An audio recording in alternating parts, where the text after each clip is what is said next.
अब से कुछ ही देर बाद सूर्य पर ग्रहण लगने वाला है और ये ग्रहण भारत में नहीं दिखेगा, लेकिन फिर भी इस ग्रहण के असर को लेकर तमाम तरह की आशंकाएं बनी हुई हैं, जताई भी जा रही हैं और वजह इसकी टाइमिंग को लेकर।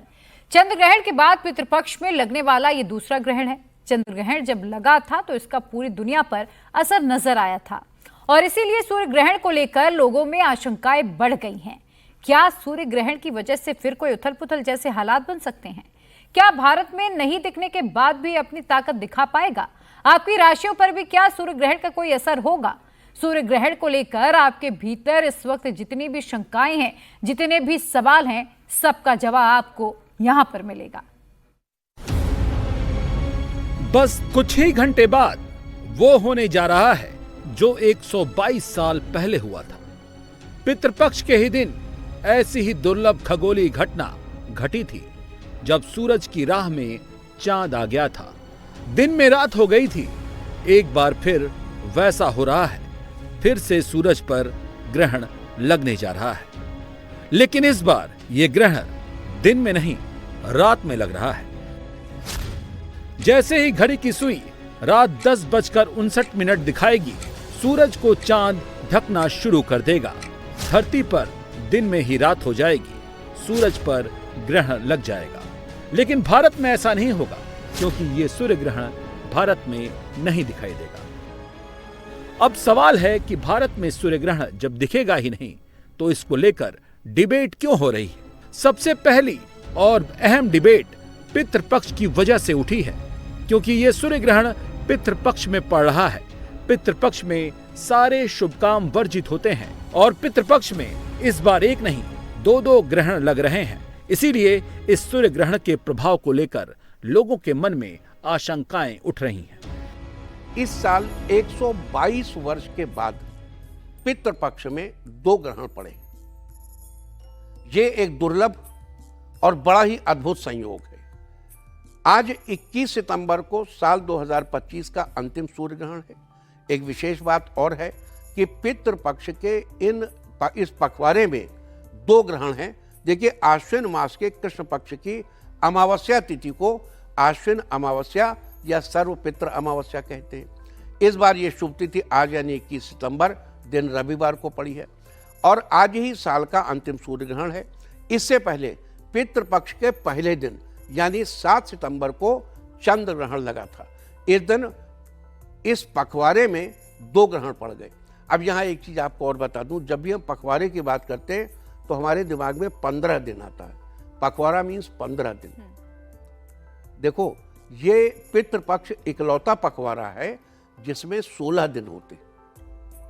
ये बड़ी खास बात है और इसको आप जब ध्यान से देखेंगे तो आप बोले हाँ, this is something very special. क्यों? पितृपक्ष क्या है?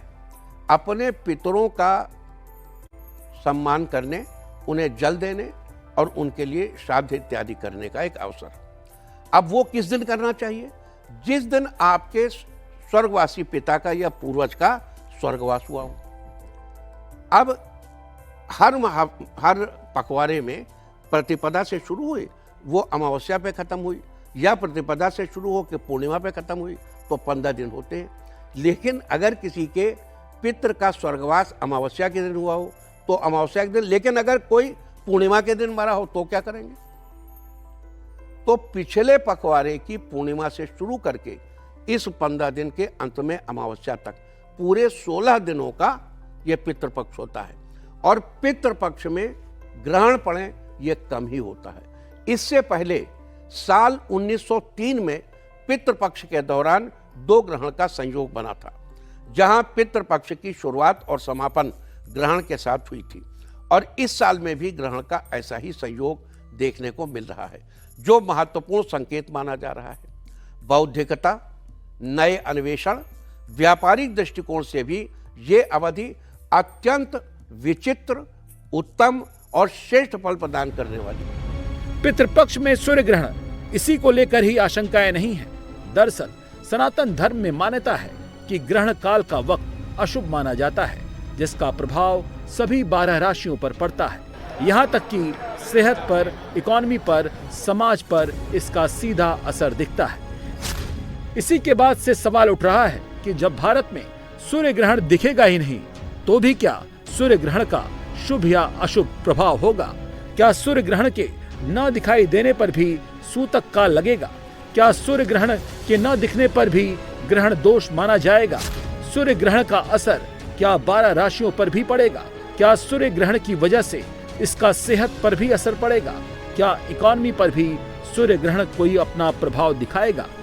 अपने देश भारत में ये सूर्य ग्रहण नहीं दिखेगा, इसीलिए कुछ लोग कह रहे हैं कि इसका सूतक नहीं लगेगा। लेकिन दुनिया के दूसरे देशों में यह ग्रहण नजर आएगा। ये ग्रहण दक्षिण ऑस्ट्रेलिया, प्रशांत महासागर, अटलांटिक, अंटार्कटिका में दिखाई पड़ेगा। साथ ही फिजी, अमेरिकन समोआ और न्यूजीलैंड में भी दृश्य होगा, यानी दिखाई पड़ेगा। भले ही यह ग्रहण भारत में दृश्य नहीं है, फिर भी ग्रहण के दौरान जो सावधानियां बरती जानी चाहिए और जो उपाय किए जाने चाहिए वे जरूर करने चाहिए। और यहां पर ग्रहण के परिप्रेक्ष्य में कन्या राशि पर थोड़ी चर्चा कर लेते हैं। देखिए, महत्वपूर्ण यह है कि यह ग्रहण कन्या राशि पर लग रहा है। कन्या राशि के लिए बड़ा शोर मचा हुआ है। कन्या राशि में ये हो जाएगा, कन्या राशि में वो हो जाएगा। अभी ग्रह स्थिति पर अगर गौर करें तो कन्या राशि के स्वामी स्वयं के ही घर में बैठे हुए। मिथुन लग्न में ग्रहण पड़ रहा है। कन्या में केतु और चंद्रमा का द्वादश संबंध है।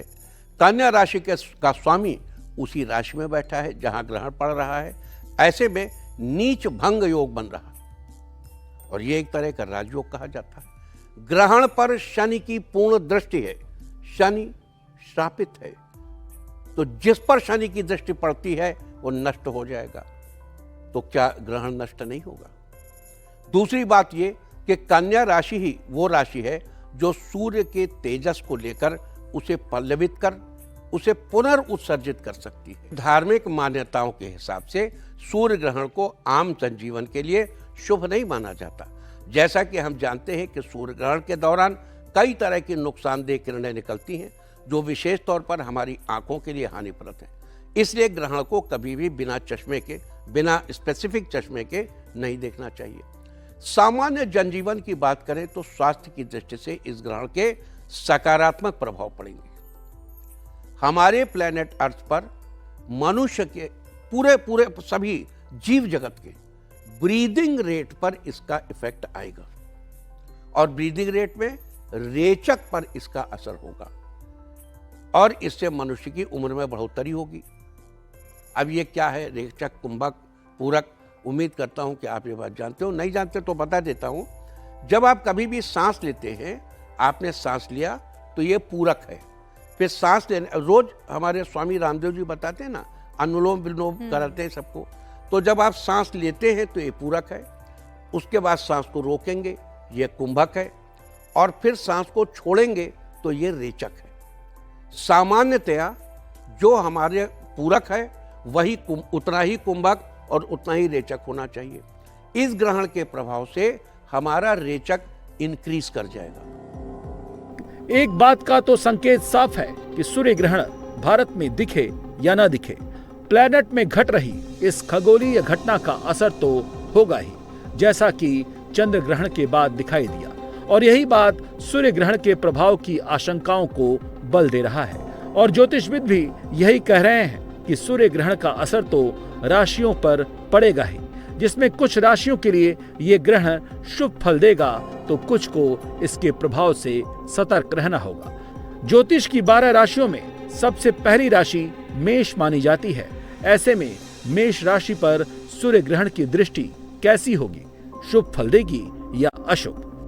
मेष राशि वालों, इस ग्रहण का प्रभाव आपके 6ठे स्थान पर पड़ रहा है। इससे आपके स्वास्थ्य और दिनचर्या में असंतुलन तथा अनावश्यक खर्च की स्थिति भी उत्पन्न हो सकती है। कार्यक्षेत्र पर दबाव और सहकर्मियों से अनबन हो सकती है, लेकिन यही समय आपको आलस्य से मुक्त होकर जीवन में अनुशासन और दृढ़ता लाने का अवसर देगा। आपकी कार्यक्षमता और आत्मबल को धीरे धीरे मजबूत करेगा। ग्रहण के पश्चात लाल पुष्प जल में डालकर सूर्य को अर्घ्य दें और गौ माता को गुड़ खिलाएं। सूर्य ग्रहण का राशियों पर असर पड़ रहा है। अशुभ फल से बचने के उपाय भी हैं। एस्ट्रोलॉजी की माने तो प्लेनेट में हर एक्टिव चीज के पीछे ग्रहों की दशा और दिशा होती है। इसीलिए जब भी ग्रहण लगता है तो सनातन धर्म में इसके प्रभाव को लेकर कई तरह की आशंकाएं भी जन्म ले लेती हैं। वृषभ राशि पर इस सूर्य ग्रहण का भी क्या कोई प्रभाव दिखने वाला है? वृष राशि वालों, ये ग्रहण आपके 5वें स्थान पर पड़ रहा है। इससे आपके दाम्पत्य जीवन और संतान पक्ष से कुछ समस्या हो सकती है। साथ ही नए कार्यों में रुकावट भी आ सकती है, लेकिन यही समय है जब आप खुद को बेहतर बना सकते हैं। साथ ही अपने सपनों को पूरा करने के लिए आप जबरदस्त मेहनत भी करेंगे। इसके अलावा भविष्य की योजनाओं को सही दिशा मिलेगी। इसका आपके उपाय हैं कि सफेद वस्त्र अथवा चावल का दान करें और चांदी का एक छोटा टुकड़ा ग्रहण के समय अपने पास रखिए। बाद में फेंक नहीं देना है, उसको धो के अपने सामान में रख लीजिए। सूर्य ग्रहण के प्रभाव से डरने की जरूरत नहीं है, बस उपाय को करने की जरूरत है। ज्योतिष विज्ञान की माने तो हर एक ग्रह की चाल के पॉजिटिव और नेगेटिव एस्पेक्ट होते हैं, जो कुंडली की ग्रह दशा के हिसाब से रिएक्ट करते हैं।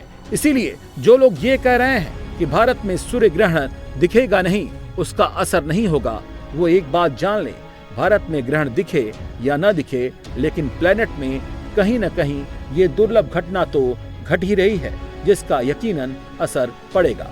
मिथुन राशि पर इसका क्या प्रभाव होगा वो देखते हैं। मिथुन राशि वालों, ये ग्रहण आपके 4थे स्थान पर पड़ रहा है। इससे आपके फायदे, इसके आपके गृहस्थ जीवन में उलझन होने के साथ साथ माता के स्वास्थ्य में उतार चढ़ाव देखने को मिल सकता है। साथ ही संपत्ति संबंधी परेशानियां भी सामने आ सकती है। लेकिन ये अवसर घर परिवार से जुड़े पुराने विवादों को शांत करने और पारिवारिक माहौल को अच्छा रखने का है। आज आप अपनी जिम्मेदारी और भावनाओं को बेहतर समझेंगे। पीपल के यानी कि शुभ फलों को पाने के लिए, अशुभ फलों से बचने के लिए आपको पीपल के वृक्ष के नीचे घी का दीपक प्रज्वलित करना चाहिए और हनुमान चालीसा का पाठ करना चाहिए। हर एक राशि पर सूरज, चांद और धरती की चाल का असर पड़ता है। जो सतर्क रहता है और जो ज्योतिष पर विश्वास करता है, वो मंत्रोच्चार से इसके असर से खुद को बचा सकता है या शुभ फल का फायदा भी उठा सकता है। कर्क राशि पर सूर्य ग्रहण का क्या असर दिखने वाला है? कर्क राशि वालों, ये ग्रहण आपके 3रे स्थान पर पड़ रहा है। इससे आपके भाई बहनों के साथ रिश्ते में कुछ फ्लक्चुएशन की स्थिति बनेगी तथा यात्रा में रुकावट और मानसिक अशांति भी आपको महसूस होगी। वाणी की कटुता से विवाद उत्पन्न होने की स्थिति बन सकती है, लेकिन यह समय आपको स्वयं पर विचार करने का अवसर देगा और आपकी अभिव्यक्ति को भी गहराई प्राप्त होगी। शुभ फलों की प्राप्ति के लिए गरीब बच्चों को दूध या सफेद मिठाई का दान करें तथा घर में जल से भरे पात्र में चांदी का सिक्का डालें। ज्योतिष विज्ञान की व्याख्या सिर्फ सचेत करती है, जो ग्रहों की चाल पर निर्भर करती है। विज्ञान इसे मानता नहीं है, लेकिन चंद्र ग्रहण के दौरान जिस तरह से दुनिया भर में उथल पुथल मची, जिस तरह से पानी को लेकर तबाही की तस्वीरें आई, जिस तरह से दुनिया भर में युद्ध की घटनाएं अचानक से बढ़ी, तनाव बढ़े, उसकी वजह ग्रहों की चाल ही है। चंद्रमा का सीधा कनेक्शन जल और मन से है। जब चंद्र ग्रहण लगा तो जल और मन पर इसका असर सीधा पड़ा। सारी दुनिया ने देखा कैसे पानी ने तबाही मचाई, कैसे दुनिया भर में युद्ध शुरू हो गया, कैसे भारत को कूटनीति के लेवल पर उथल पुथल का सामना करना पड़ा। ज्योतिषविदों की माने तो इस सब के पीछे चांद का चंचल चरित्र है, जो चंद्र ग्रहण में और भी घातक हो गया। पूरे विश्व में स्वास्थ्य बेहतर हो जाएगा और एवरेज एज ह्यूमन की लंबी होगी। देखिए, पहले चंद्र ग्रहण पड़ा, उसके 15 दिन बाद ये सूर्य ग्रहण पड़ रहा है। चंद्र ग्रहण हमें दिखाई दे रहा था, बड़ा ग्रहण था। चंद्रमा का असर मन पर होता है और सूर्य का असर आत्मा पर। यह ग्रहण उस समय पड़ रहा है जब पूरे विश्व में गुरु अतिचारी है। अतिचारी गुरु और पितृपक्ष के पखवाड़े में पड़ने वाले इस ग्रहण से पहले तो आदमी की आयु लंबी होगी, दूसरी आर्थिक स्थिति बेहतर होगी, पैसा बढ़ेगा और मनुष्य के अंदर युद्ध की इच्छा बढ़ेगी। यहां एक एक चीज को अलग अलग देख लें। पैसा बढ़ेगा और मनुष्य के अंदर युद्ध की इच्छा बढ़ेगी। जब तक मनुष्य कंगाल है तब तक वो उत्पात नहीं करता, और जब मनुष्य की जेब में पैसा बढ़ता है तो सबसे पहला काम वो उत्पात करने का करता है। बिल्कुल।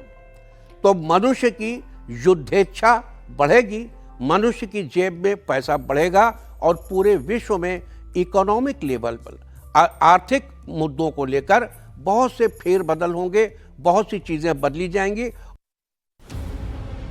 पितृपक्ष में जो चंद्र ग्रहण के दौरान हुआ वो सारी दुनिया ने देखा है।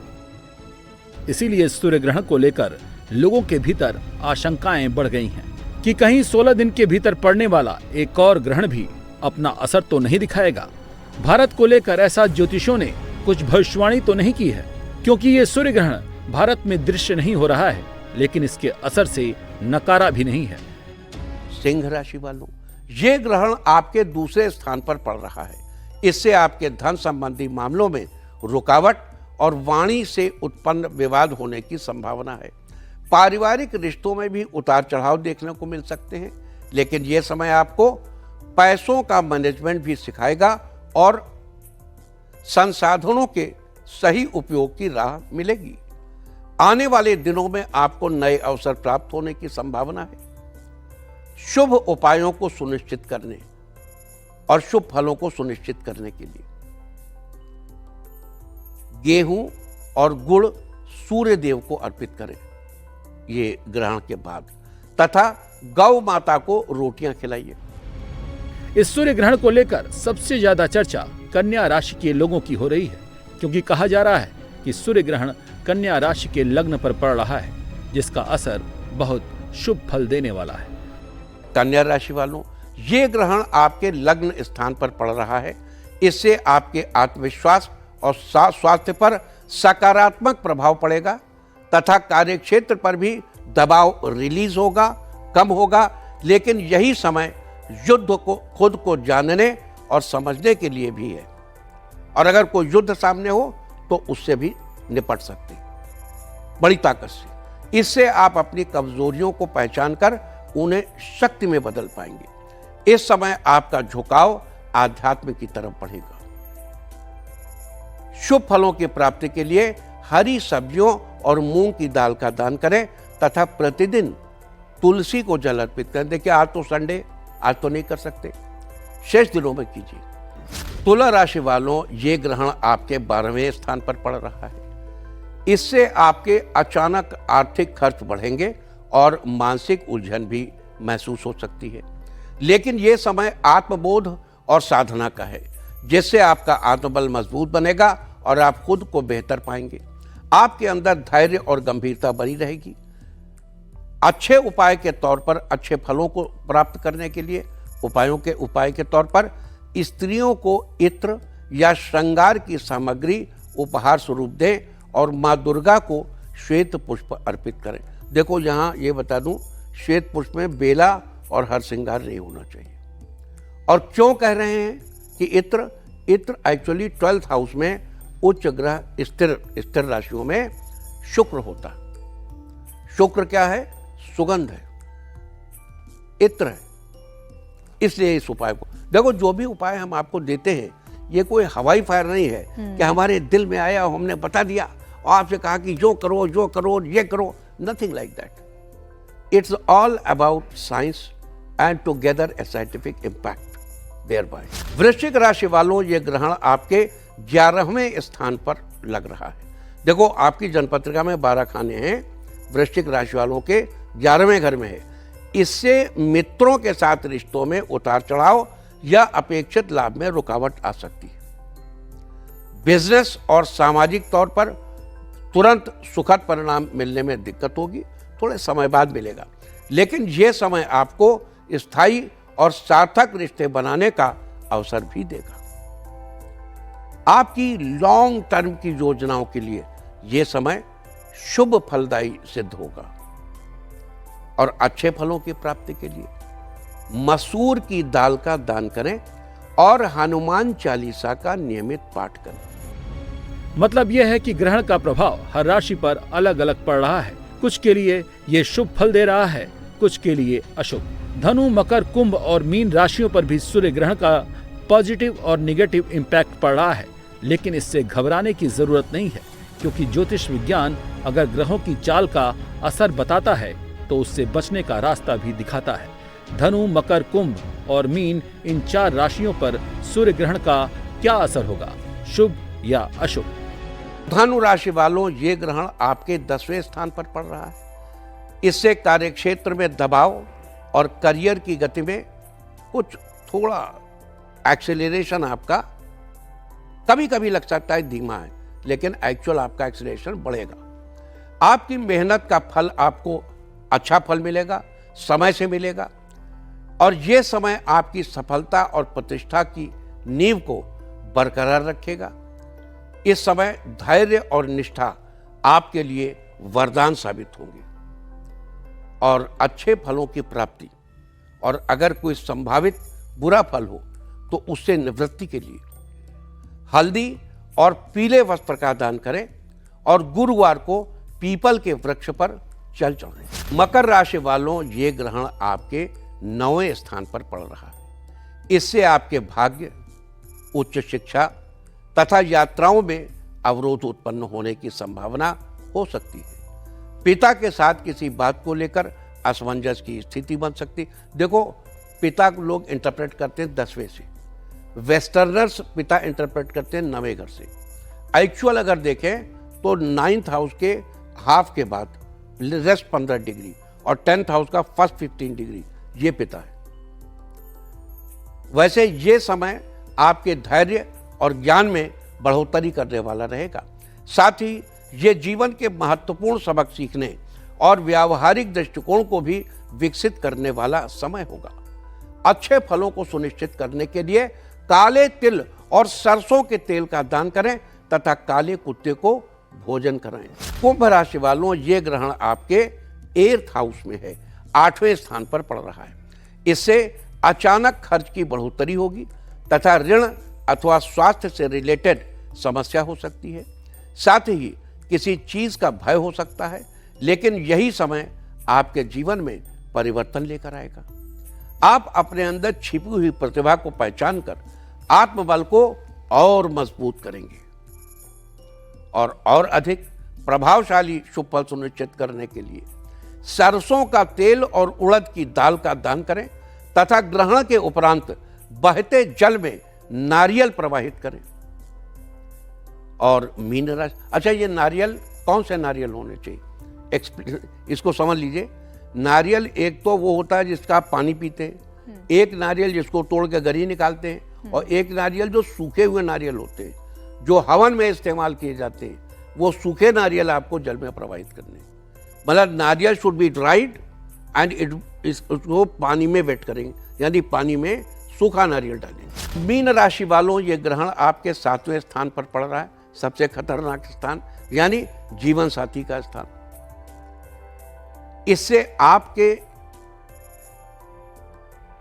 जीवन और साझेदारी में, मतलब आपके और जीवन साथी के बीच का जो संबंध है, और अगर कोई पार्टनर है, साझेदारी, इसमें उतार चढ़ाव उत्पन्न हो सकते हैं। व्यापार या किसी समझौते में देरी हो सकती है, लेकिन यह समय आपके रिश्तों की सच्चाई को उजागर करेगा, रिश्तों को नई मजबूती प्रदान करेगा, जिससे आने वाले समय में रिश्तों की प्रगाढ़ता और बढ़ेगी। और अच्छे उपाय क्या है, यानी उपाय करके अच्छे फल कैसे सुनिश्चित करेंगे? भगवान विष्णु को पीली मिठाई अर्पित करें, पीली यानी जिसमें केसर पड़ी हो, तथा ब्राह्मण को चने की दाल और केले का दान करें। अब यहाँ पीली मिठाई कहते समय चने की मिठाई भी हो सकती थी, लेकिन वो चना पार्ट जो है दान में है, यहाँ मिठाई में केसर वाला पार्ट। जो सूर्य ग्रहण भारत में दिख नहीं रहा है, उसको लेकर बड़ी उलझन है, जिसकी सबसे बड़ी एक वजह पितृपक्ष के दौरान ग्रहण का पड़ना है। लेकिन इस दोष से बचना कैसे है? सूर्य ग्रहण के समय सूर्य भगवान की पूजा अर्चना करनी चाहिए। सूर्य का मंत्र है ओम ह्रांग ह्रीं ह्रौं सह सूर्याय नमः। सूर्य देव का एक और मंत्र है ओम घृणिः सूर्याय नमः। सूर्य देव के लिए ही गायत्री मंत्र भी है। गायत्री मंत्र जो 1,23,000 पर सेकंड की वाइब्रेशन वाला है, जो महामंत्र है, जो सबसे स्ट्रांग मंत्र है, उस मंत्र को पढ़ने के लिए मैं चाहूँगा कि वे लोग जो यज्ञोपवीत धारण करते हैं केवल वे ही गायत्री मंत्र